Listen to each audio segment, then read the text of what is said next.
Well, welcome to another episode of Get Celebritized.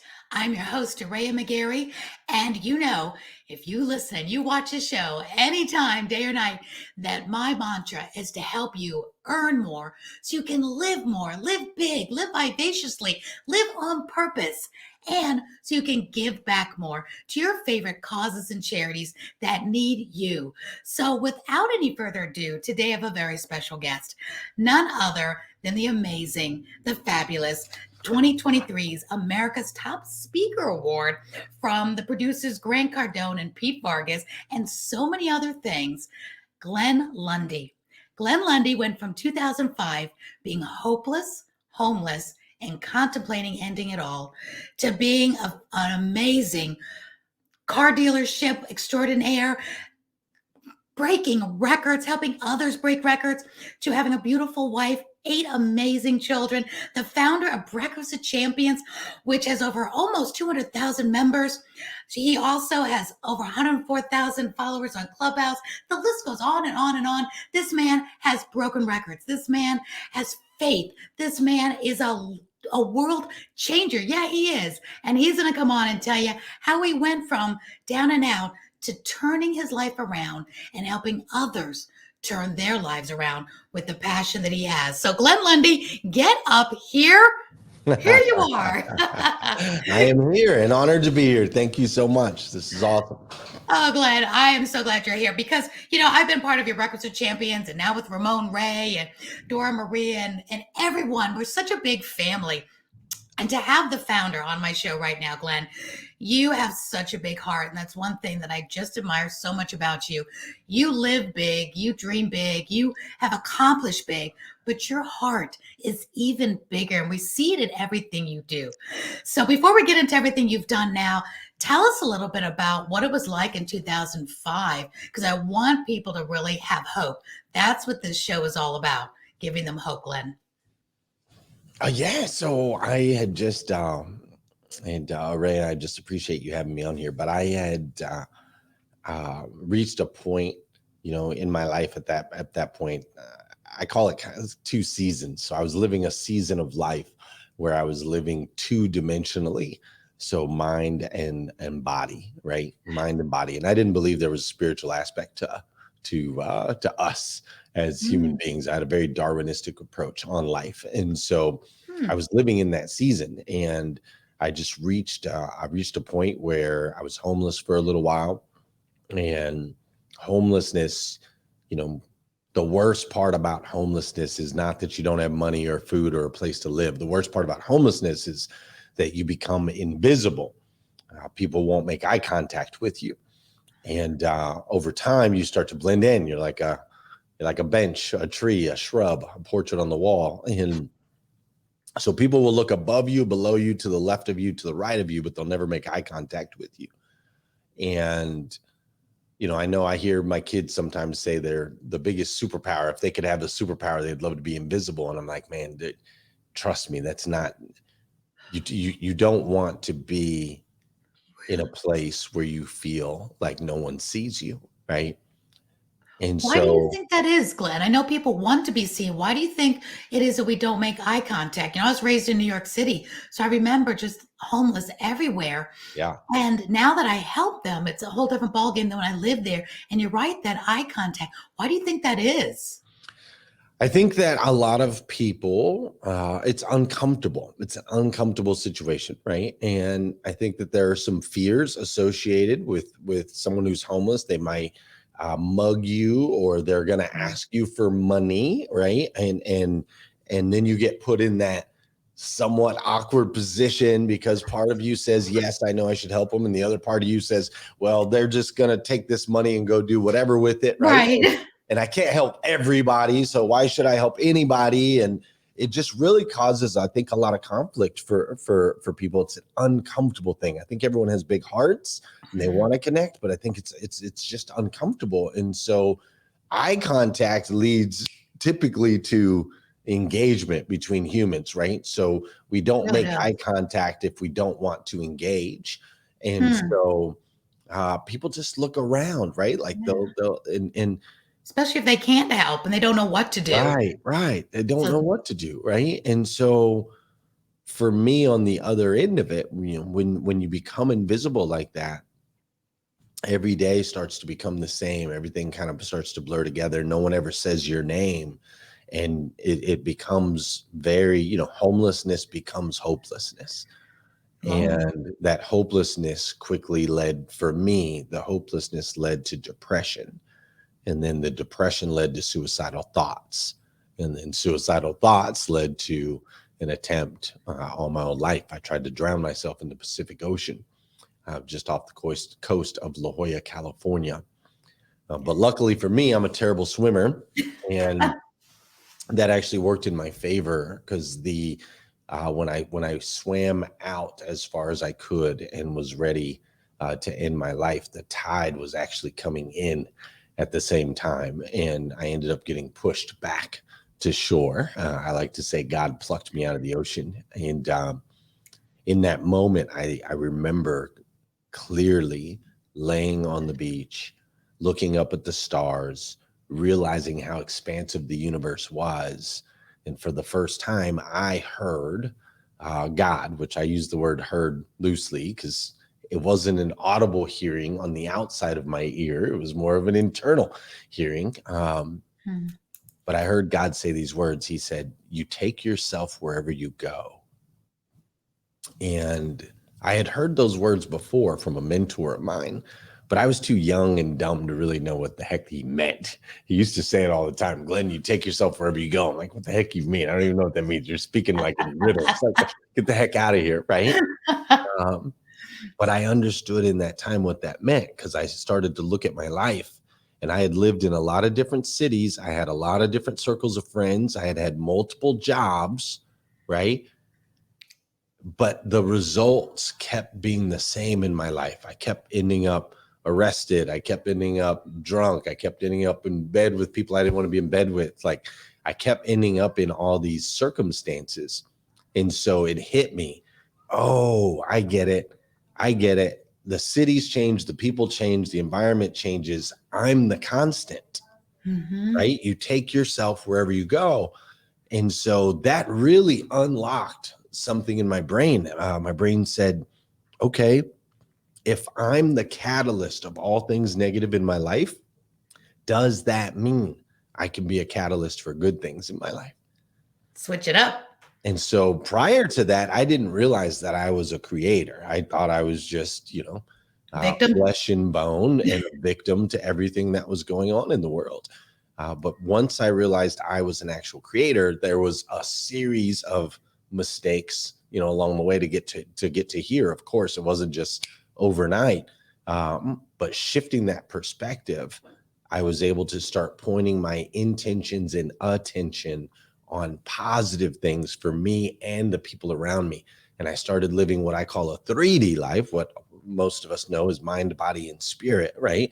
So prior, it was if it looks good and it feels good, the answer is yes, which led to drinking and drugs and all the things. Now it was if it looks good and it feels good and it is good, the answer is yes. And that third dynamic has been tremendous shift for me in my life ever since. It's such a profound thing what you just said, Glenn, when you're saying, you're the constant. And so many people we know, because we all teach on coaching and how to get results. And if you keep doing the same things, you keep getting the same results. You just take it a step further. But because that was from God for sure, that we are the constant and stop repeating old mistakes or old mindsets. And this is really relevant now, Glenn, more than ever because of the pandemic. I deal with so many people that are still trying to make different decisions, get out of a rut. So many were turned upside down for no fault of their own. Maybe their job has been done away with or for whatever. And they're used to making same decisions that aren't getting them anywhere now in this new age, should I say. So what was one of the big decisions you did differently now that you had that aha moment? I know it's not from, okay, now everything's just fine. Yeah. What were some of the biggest decisions that you did that started making that shift to different results happening? Because that's a big deal. Yeah. So, once it really was, there was a light switch moment. Now, the results were not light switch, But in that moment, once I realized that we have the power to create and that we are the catalyst of the results in our life, that the curious side of me was unlocked. So I needed to know, well, why is that? How do we have that ability? Where does that ability come from? Right. And I learned long ago that if you want to learn more about yourself, you got to go back in time, right? You got to look at your ancestors. And so I started, just kind of doing research on like, well, where do I come from? Well, that research led me to the religious side of things, right? I started studying Buddhism and Catholicism. I studied Scientology for 6 months. I explored that, right? And I just started exploring all these things, trying to understand, like, who am I and where does this power come from? Getting that third dimension in there. Yeah, like, where is this, and that led me ultimately to the life and the story of Jesus Christ. And I found my spiritual connection to God through Christianity. I'm so incredibly grateful for that, and through Jesus himself. And so really it was a series of research trying to figure out where this spiritual nature of us, comes from. And what I found is really interesting. When you jump in a pool, I don't know if you knew this or not, Aurea, but when you jump in a swimming pool, you get wet every time. It's I've amazing. heard. It's amazing. And when you start going on a spiritual journey, you get inundated with the spirit. Like, that's just what happens, right? It's just like jumping in a pool, you get wet. And so I had avoided that side forever. I didn't want anything to do with it. I had completely blocked it out. But now as I was opening the doors, to that aspect, it enhanced everything in my life became more vibrant and made more sense. And I had a place to go. I could go to my Bible and look for answers. So did that come that was first, a big Glenn, change for before me. your success? Because you're lying on the Oh beach, yeah. you're homeless, you're hopeless, and now you get this aha moment, and now you find your Christianity, your faith first. Then, because you are a superstar in the car industry, never mind the speaking industry, the coaching industry, and the businesses and the companies you have now launched since the pandemic. So it's all this great success. So tell me how they go, because a lot of people watching have faith. Okay, Lord, do this for me. What do I need to do? So what was that first action step to go into what you're doing with the car dealerships and changing your life and your finances? Yeah. So it's funny that you said, hey, okay, Lord, do this for me, and having faith, right? I in my studies, as I was studying not just spirituality, I was also studying John Maxwell in leadership, Eric Love him. Thomas, motivational speaker, Les Brown, Love him. Jim Rohn, People. Studying all the right Tony people. Good Tony people. Robbins. I started Napoleon Hill. Like, I started studying all of these successful people in the self-development world, and then also started studying successful athletes, successful actors and actresses, just trying to absorb all of this. How are people using this creative power? And along the road, I came across TD Jakes, and TD Jakes said something really powerful. TD Jakes said, he said, God doesn't make chairs. God doesn't make chairs. He said, God makes trees. It's our job to take the tree and turn it into a chair. And so it's funny when you said, people have faith and say, God, do this for me. For me. Yeah. God didn't do that. God will give you the ingredients, right? He'll give you the ingredients. He'll give you the tree, but you've got to go carve that sucker up and turn it into, We have to work. a chair. You've got to work, right? You got to do the work. And so that was really powerful for me. And along the way, I noticed that a lot of successful people, a lot of the work that they did their work in the mornings, first thing in the mornings, right? Every Breakfast of successful champions. person I've ever studied has had a powerful morning routine. And so I started pulling pieces of people's morning routines and plugging them in myself. And so as I started shifting and changing the way I start my day, it was amazing how much more accomplished, how many more connections, how much more energy, just how much more powerful um, life became, right? It just became really super vibrant. And so it was a combination of studying spirituality, studying some self-development stuff, asking a lot of questions of myself and other people, and then starting to implement and take a piece from here. Tony Robbins likes to do the cold shower thing. I tried the cold shower thing. I don't like the cold shower thing. It doesn't do it for me. I'm a tropical person. My skin, look, I'm tropical. I don't like cold. So that wasn't for me. And that's okay, right? Mhm. It's okay to go and test and pull. But I ended up putting together my own, 5-step morning routine, and I've applied it in my life. Now I've taught it to millions of people all around the world, and I've been able to make an impact in their life with that routine. And Is so it a that was secret really what the it is? What's that? Is it a secret what the 5 steps are? Or can No, you give us actually, one? it's the morning 5 is what I call it. Five steps to an extraordinary life. And I wrote an ebook on this that anybody can download for free at Okay. themorning5.com. But the 5 steps are really simple. I won't go into depth on each, but it's Okay. never hit the snooze button. Like that. Don't touch your phone first thing in the morning. Write down your gratitude and goals, which sounds like 2 steps, but there's a reason we put those together. Take care of the physical and send out an encouraging message. I do like those that. 5 things every morning. It taps into mind, body, spirit, and it also releases positive energy out into the universe to make an impact on other people's lives. So you're Been starting doing with that. action instead of reaction That's every exactly morning. right. And not allowing anyone else into my space until I've done the groundwork that I need to do, connecting physically, mentally, and spiritually, so that I can go out into the world and be of service versus Yeah. being inundated with all that comes with life in today's day and age.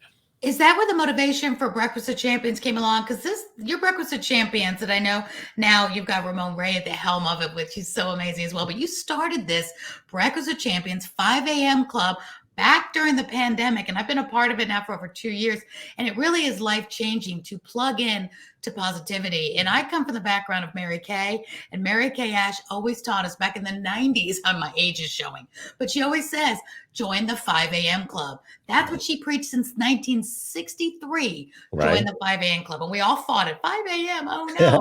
But you're making the point. When you start your day on purpose and in action mode, not reacting to phone calls, emails, all the people that all the things would bombard us, but we start on purpose, Right. giving gratitude with your prayer, with all the things, your body. Mary Kay was saying that, like I said, back in the 60s, if you do that, you will have a different day, a different week, a different month, a different quarter, a different year. It all starts with that morning. And so is that what was one of the catalysts to starting Breakfast of Champions? Yeah. So prior to Breakfast with Champions, actually in 2018, I started the morning show called #Rise and Grind. And it's motivation, education, inspiration, celebrity interviews, and thought-provoking conversations. And I started that on January 11th of 2018. That show still exists. As a matter of fact, today was our 1200th episode of that show. That's amazing. We got to applaud that 1200th episode, Rise and Grind. Yes, good job. Crazy, right? Thank you. Really good show too. I hope everybody watch it. I put your website up so they can just connect with you. Yeah, I appreciate that. And so Rise and Grind, God inspired me to create a space, a safe space on the internet. Because at the time, what had happened is a year prior, is Colin Kaepernick had taken a knee in an NFL football game during the national anthem, and the United States of America went nuts. And there was so much division, so much hatred, so much violence. So like it really was getting under my skin. And I've learned that if something really bothers you, like really bothers you, not just kind of bothers you, but really bothers you, that's God's way of saying, hey, you're called to do something about this. Ooh, yeah. But I didn't know what to do. I'm like, I can't change the internet. I can't keep people from being the way that they are. But the response was, you can't change that, but you can create a tiny little space where that doesn't exist. And so I started #Rise and Grind, 5:30 a.m. Monday through Friday. On January 11th, it was actually a Thursday, was the first day that we started. I say we, it was just me. And then you and God. Yeah, exactly. And then fast forward, I had done that show for a couple of years. Amazing things had come from that show. speaking opportunities. I started my own business, traveling around the world. Like, it's just incredible. Raising money for Rescue One Global, which is a foundation that battles human sex trafficking. We raised $400,000 for them. Like, all Wow. kinds of crazy things. Built a massive community, and then Clubhouse somehow dropped in my lap, and someone was like, "You got to come check this out." And it was a natural, like, cross line to where I could take my show that was just me, and I could translate it, right? Shift it over into this audio space, still do video on Facebook and YouTube, but take the audio and shift it into Clubhouse, but then build a network of conversation around it. So prior to that, it was just me doing a show, but take it to Now it's a Clubhouse, it's me movement. doing a show. And then now let's talk about it. And You've created a movement, Glenn. You holy really have. smokes, it went nuts over on Yeah. Clubhouse, and Over 104,000 followers just on Clubhouse yeah, alone. yeah. But not just followers, Glenn, because I want people to realize you can have 1 million followers on Instagram and Facebook, and they're following. You have a movement, people that are engaged. These people, of all of us, we're family. We got people that we're speaking on it, we're teaching, we're engaging with each other. It is a movement because it is not stagnant. It is No not doubt. just a bunch of people that followed you once and that aren't in there daily. And it's absolutely, you've created something so special, Glenn. I want you to just take Thank that you. moment to say, you really, this was God, because when God does something, he does it big and he creates movements. And that's No what, doubt. wherever you take Breakfast of Champions and Rise and Grind, you have created this amazing movement. Just like the tide pushed you back in, Glenn. This is a tide that's pushing people forward together like nothing I've ever seen before. And I've seen a lot. It is an amazing place to be a part of, with amazing people that are like-minded in all different levels of life and faith Yeah. and business, all coming together. I got you. I can help you with that. Let me teach you this. I love that. Can you teach me more? And it's all on there for free. And it's a movement of people like you created this, Glenn. It's absolutely like mind-boggling what you've done. Oh, well, thank you. You know, it's been spirit-led, that's for sure. And I try to just listen. I try to listen as God guides, right? And when he inspired me to do the first show, I had no idea where it was going to go. And fast forward to this day, I write every show the morning of, right before the show. And I do 5 days a week. And every time I write the words "good morning," I say, "Hey, God, what message do you want to deliver through me today?" And he gives me the message. And I told my wife, I said, the day that I say, "Hey, God, what message do you want to deliver through me?" and nothing pops into my head, I'll know that that's when we stop, right? I'll know that that's when we stop. But that hasn't happened yet. So Oh my gosh. it's And where do been people find you? phenomenal. I know I find you on Clubhouse, but if people are saying, I know you also do this video, you're on YouTube. Where's the best place for people to have Rise and Grind every morning? Because you're still there. God's still giving you these ideas. Yeah, no doubt. If you go, the best thing to do is just go to glennlundy.com, because that links to There all you my go. stuff. So Perfect. the show Perfect. is live on YouTube, Clubhouse, and Facebook at 5:30 a.m. Eastern if you want to catch it live. But then there's replays of it, Right. everywhere, all day.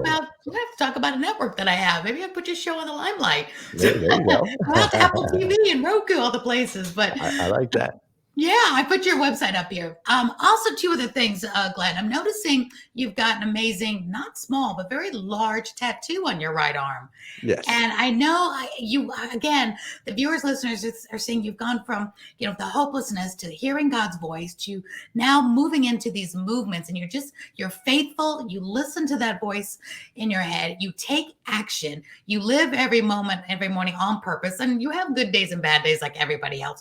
But you've got something very special tattooed on your arm that is a band of honor that you have really broken records in the car industry as well. How did that play into your life of breaking records, turning your small hometown car dealership in Kentucky into a groundbreaking sales machine? And now you teach others. And I do love, Glenn, the way that when you accomplish something, you turn around, you help others do it too. You're so unselfish that way. So talk to us a little bit about that 800% club on your arm. Well, I appreciate the kind words, and it's actually really selfish. It's really selfish. Tell us. People feel like it's unselfish, but like here At least you're I'm going to honest. premise this with this. In my 20s, I thought I knew everything. In my 30s, I realized I know some things, and now I'm in my 40s and I realize I know nothing, right? But when I teach that which I have learned, it makes me better at it, right? Like, to learn something, to receive something's one thing, but if you know you have to teach it, now you're like taking extra notes, right? You're digging in deep. And so my community that I've been blessed with, the community really, on a selfish way, like, they make me better by me teaching. So I just kind of want to like clarify that sometimes, because I think it's okay to do things that positively impact others and gain from it at the same time. I think we sometimes in culture, we're told that we have to sacrifice everything on our side for the benefit of others. And I'm not saying there's certain sacrifices that don't need to be made, right? Thank goodness for Jesus' sacrifice on the cross for us.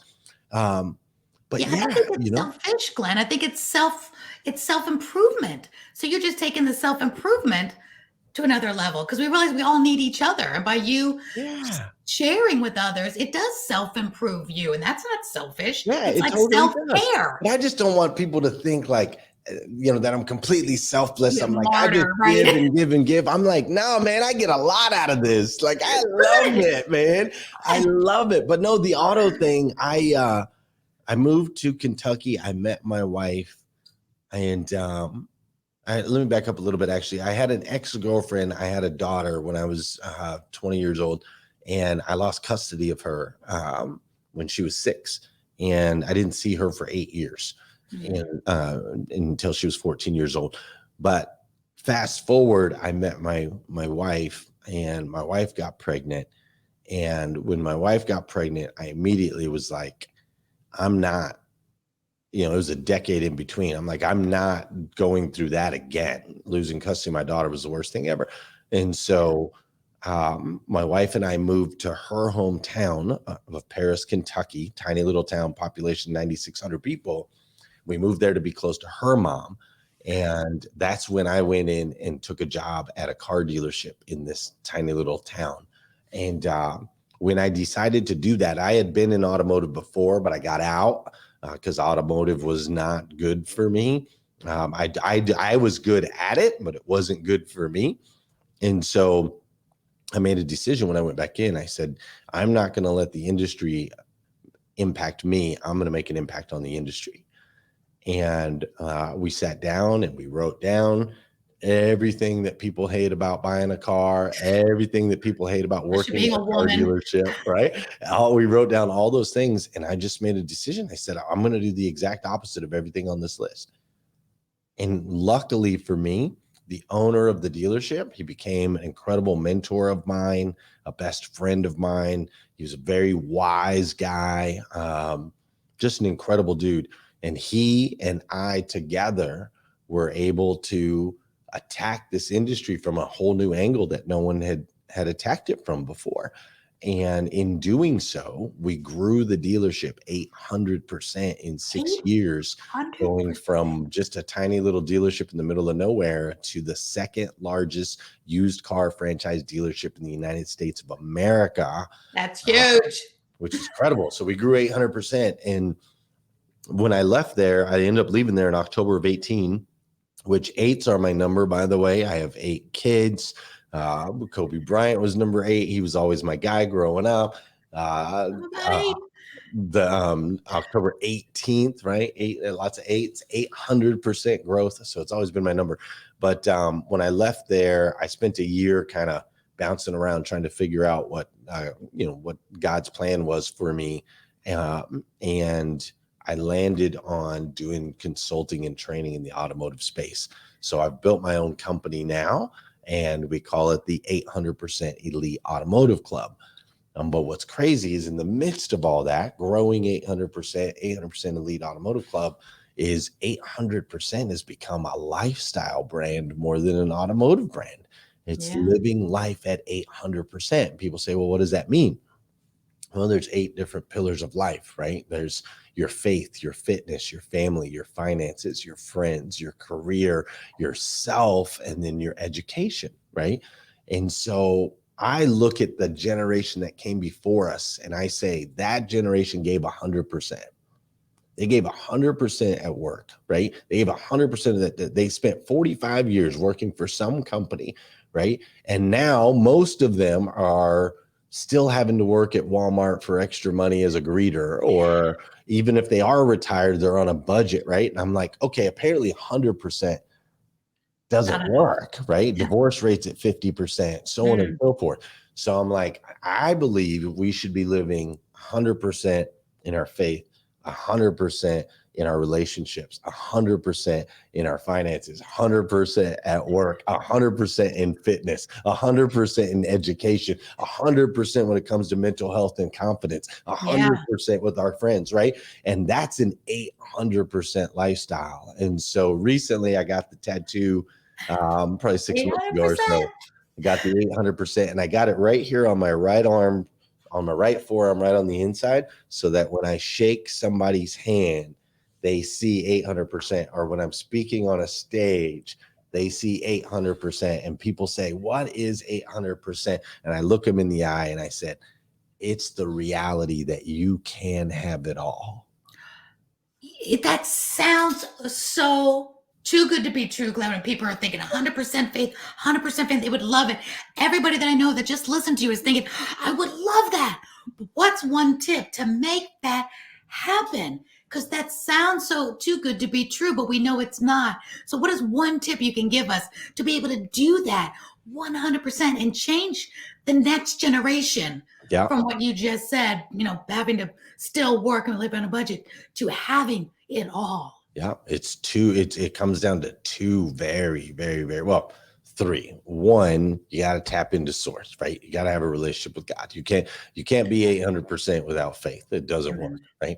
So we can start there. But 2, change your vocabulary. I'm going to change one word in your vocabulary that will completely change your life. All right. Change one word in your vocabulary. Change the word spend to invest. Okay. Now, here's how this works, right? People say they're going to spend, people will say, I'm going to invest in the stock market. What do you expect when you invest in the stock market? A good return. Great. Make money. People say, I'm going to invest in my business. What do you expect when you invest in your business? Profitability, growth. A good return, right? People say, I'm going to invest in my education. What do you expect when you invest in your education? Yeah, good stuff. You're investing in yourself. You're going to get knowledge. Right. Now, I hear people say this all the time. I'm going to invest in the stock market. I'm going to invest in my business. I'm going to invest in my education. And then they say, I'm going to spend time with my kids. Ooh. I'm going to spend time with my spouse. I'm going to spend time on vacation. I'm going to spend time at, watching TV. I'm going to spend time on social media, right? When we spend, what do you expect?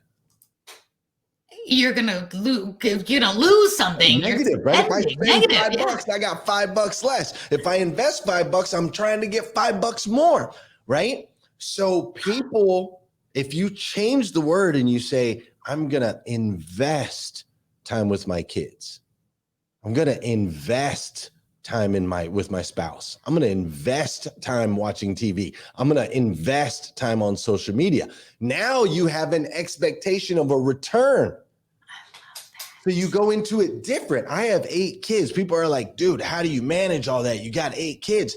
And you spend time with all of them. So right. And that's the thing is each kid requires a different investment of time to get a result. My daughter, Willow, if I invest 5 minutes of just like non-distracted, straight up one-on-one, looking her in the eye time, that's all she wants with dad. She doesn't even want to spend any more time with dad. She just wants to feel seen, heard, and significant. And then she's off doing whatever it is she's doing.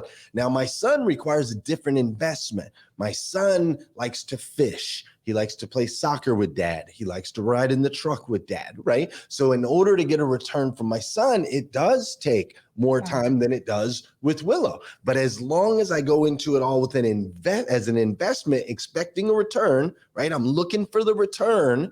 As long as I do that, we find we have way more time. I can invest a couple hours into my business, right? Whereas I used to spend 50 hours a week on my business, I can invest 20 hours a week on my business and get a massive return, right? I can invest time into my spirituality. I can invest in my fitness. Don't go spend time at the gym, invest time at the gym. Get a return from it. You'll find it doesn't take as long, right? You just changed the game with one word.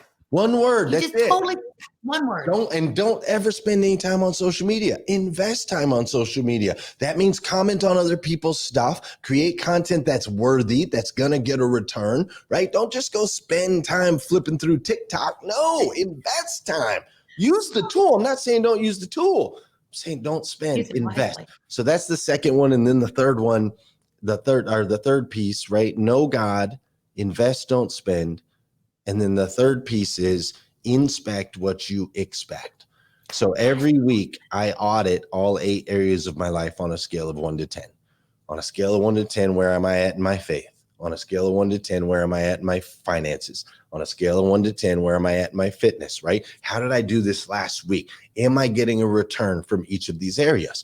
And if I really look at it and I'm honest, right? And I say, oh, my relationship with my spouse was like a 6 this week. It was kind of flat. There was nothing really exciting. We're not yelling at each other, but at the same time, there was no real spark there, right? If I look at that, I go, okay, well, did I invest the time, effort, and energy required to get a return from my wife? I know for a fact that if I lay in bed with my wife for a half hour and watch Everybody Loves Raymond, Big Bang Theory, Friends, or King of Queens, if I watch one of those shows with her every night before we go to bed, I'll get a good return. She like that's her You know her love language. Yeah, that's her love language, right? And so you have to inspect it and be honest and audit each of those 8 pillars every week. And whatever one you're low in, say, okay, how can I invest some time, energy into this to get that back up? When you do that, you'll start to realize that you can have it all. You can. Each area is going to require a different investment, and God would not have given it to you if you weren't capable of maxing it out and really living in this purposeful space in all 8 of those areas. You know, you say something I have said for years that I'm so glad you're saying it, and it's inspect what you expect. We've been saying that for so long, and you just took it to a whole nother level as well, because saying it after you said don't spend but invest. I mean, it just plays so perfectly in line. So with all that said, you said I'm going to put your website back up, glennlundy.com. It's very simple. Glenn, 2 N's, Lundy, LUNDY.com. Did you say you have a book on this? Because this is good stuff. And also the people are listening and watching and they want more Glenn Lundy. You say you have a company now. How much do you invest in other people? Like, do people hire you now as a coach? Is it books? Is it just watch your show? Talk to us a little bit as we're kind of winding down now and running out a little bit of a time frame here. How can they plug in to Glenn Lundy to get more of this? Yeah, again, best thing, glennlundy.com. You can also go to themorning5.com. That's themorning5.com. Go ahead and download the ebook, and that will start you off with some morning routine stuff. As far as hiring me, people in the automotive space, I work with owners of car dealerships, finance people, salespeople, middle management, so on and so forth. We are going to be expanding outside of automotive in the future. Right now, we're really building a solid foundation, a base in the automotive space. But of course, online, the show, it's free. Yeah, come find me. Let's hang out. Let's get to know each other. Invest some time. I'll make sure you get a return. Yeah, do you love is the car industry your passion now? Because you flipped it on its head. You took everything that you don't like about it, and I want to ask you, what was that one thing you really did not like about it when you said it wasn't for you back the first time, and you didn't really want to do it the second time, but you did anyway? But then you changed the game. Yeah, what was it that you didn't like about it? Because I know as a woman, what I don't like about buying a used car is almost everything. But you said you've changed that. So what was it for you that you didn't like in the beginning? Yeah, that was weird. My screen just went out.